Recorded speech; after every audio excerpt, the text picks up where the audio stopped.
मंत्र ये है, वेद मंत्र है ये। शुद्ध उच्चारण इसका क्या है? हरे राम राम राम हरे हरे, हरे कृष्ण कृष्ण कृष्ण हरे हरे। अब पढ़े गीता और नाम ले हरे कृष्ण कृष्ण कृष्ण हरे हरे राधे राधे। कोई बात हुई है? बालकों का खेल बना रखा हमने, भगवान की तरफ जरा भी ध्यान नहीं दिया। गीता जी में है कहीं ये मंत्र, फिर जाप किस लिए कर रहे हो?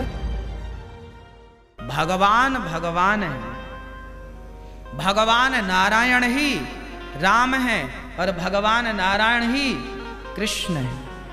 इसलिए हमारे यहां जो महामंत्र है उसमें दोनों का युगल नाम है, हरे राम राम राम हरे हरे, हरे कृष्णा कृष्णा कृष्णा दोनों का नाम है।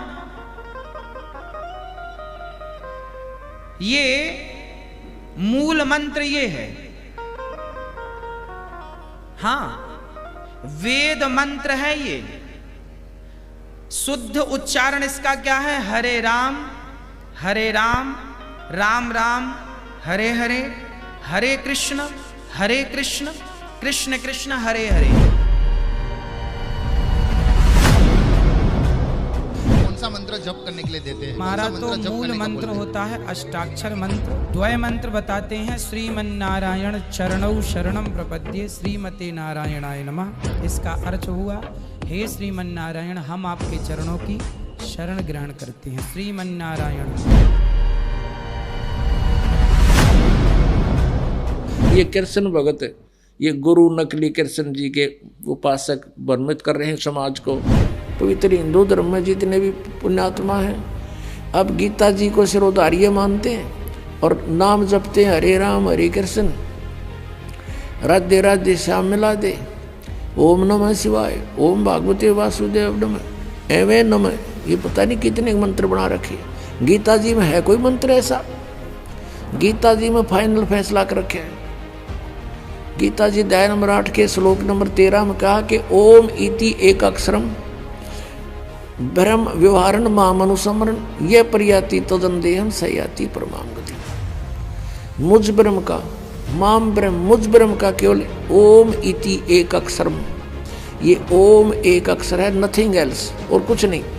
उच्चारण करके सिमरण करता हुआ जो अंतिम श्वास तक, शरीर छोड़ने तक इसका सिमरण करता हुआ छोड़कर जाता है, यह प्रयाति तदंतेहम सयाति परमाम गति, वो परम गति को प्राप्त होता है। ओम से मिलने वाली परम गति।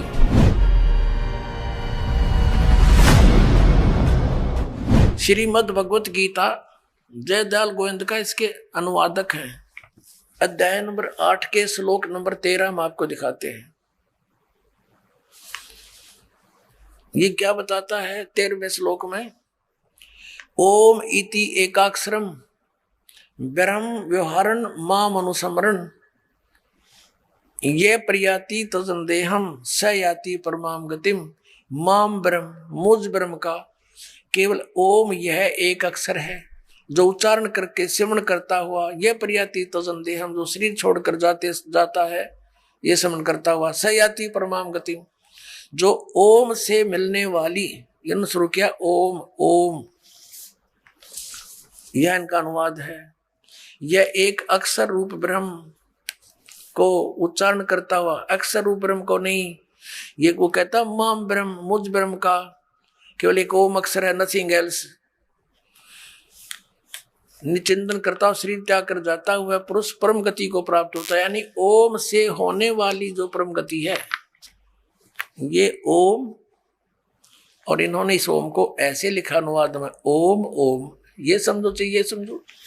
अब ये तो है, कहता है मेरी साधना करनी है मुझ ब्रह्म की, तो मेरा एक ओम मंत्र है।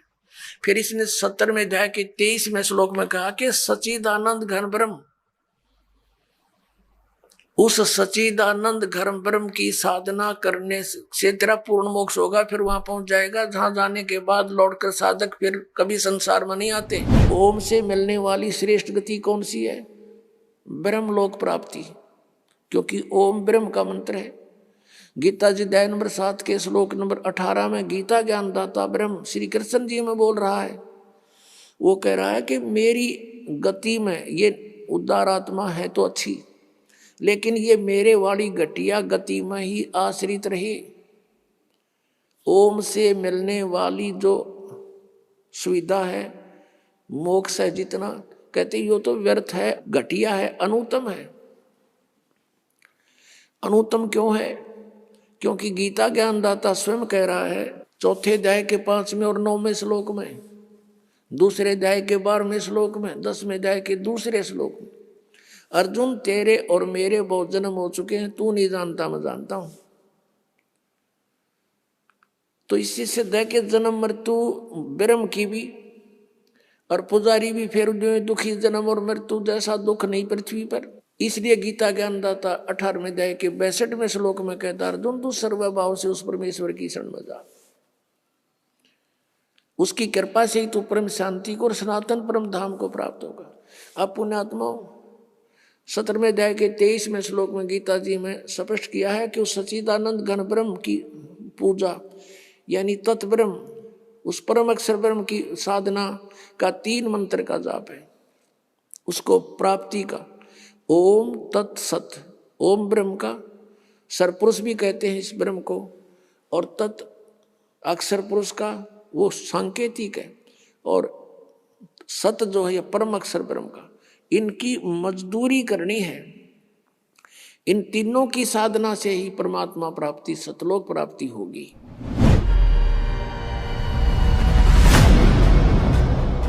श्रीमद् भगवद गीता अध्याय नंबर 17 के श्लोक नंबर 23 में, इसमें है ओम तत्सत इति निर्देश है ब्रह्मण तिर्विद समर्थ ब्राह्मणा तेन वेदा च यगा च विहिता पुरा। ओम ओम तत् तत् सत सत इति माने यह है, ऐसे यह है। तिर्विध माने 3 प्रकार का, ब्रह्मण मुख्य, ब्रह्मण सच्चिदानंद घन ब्रह्म का, ब्रह्मण माने सच्चिदानंद घन ब्रह्म, ये यहाँ बिल्कुल सही इन्होंने अनुवाद किया है, का नाम कहा है। अपने आत्मा इस गीता जी अध्याय नंबर 17 के श्लोक नंबर 23 में एक तो ये कंसेप्ट क्लियर हो गया कि गीता ज्ञान दाता से एक सच्चिदानंद घन ब्रह्म कोई और है, सुप्रीम पावर, समृद्ध शक्ति, और उसका मंत्र है ओम तत्सत। ये 3 मंत्र का है। तो एक तो हमारी पवित्र गीता से हमें ये मिलेगा कि कौन सी साधना करने की है, वो कौन से मंत्र हैं जो जाप करके मोक्ष प्राप्ति होती है, और दूसरे फिर हम प्रमाण लेंगे उन महापुरुषों से जिनको हम मुक्त मानते हैं और जिनका ये अन्य संत पंथ उन महापुरुषों के भी प्रमाण देते हैं कि वो पार हो गए, वो महापुरुषों की वाणी भी लेते हैं। तो उन्होंने भी कौन से मंत्र जाप किए, फिर ये सब रास्ता साफ हो जाएगा, शंका समाप्त हो जाएगी। शंका समाप्त हुई, भगवान मिला, फिर तो क्रिया करनी शेष रह जाएगी। और वो क्रिया इतनी आसान है, चलते फिरते उठते बैठते भगवान का कभी कितना ही भजन कर लो, काम करते करते, और अंतिम सांस तक साधना करनी है, भगवान साथ लेकर जाएगा आपको सतलोक में। ओम से मिलने वाली श्रेष्ठ गति कौन सी है? ब्रह्मलोक प्राप्ति, क्योंकि ओम ब्रह्म का मंत्र है। गीता जी अध्याय नंबर 7 के श्लोक नंबर 18 में गीता ज्ञानदाता ब्रह्म श्री कृष्ण जी में बोल रहा है, वो कह रहा है कि मेरी गति में ये उदार आत्मा है तो अच्छी, लेकिन ये मेरे वाली घटिया गति में ही आश्रित रहे। ओम से मिलने वाली जो सुविधा है, मोक्ष है जितना, कहते यो तो व्यर्थ है, घटिया है, अनुत्तम है। तो कहने का भाव ये है कि हम साधना करने का खूब कोशिश की हमने, अब पढ़े गीता और नाम ले हरे कृष्ण कृष्ण कृष्ण हरे हरे राधे राधे, कोई बात हुई या? बालकों का खेल बना रखा हमने, भगवान की तरफ जरा भी ध्यान नहीं दिया। गीता जी में है कहीं ये मंत्र, फिर जाप किस लिए कर रहे हो? परमात्मा का विधान है ये। हमने गीता जी के अतिरिक्त, वेदों के अतिरिक्त किसी की भी आदेश की पालना नहीं करनी है। यदि हम परमात्मा के विधान के विरुद्ध किसी की आज्ञा का पालन करके साधना करते हैं तो वो शास्त्र विधि को त्याग कर मनमाना आचरण है।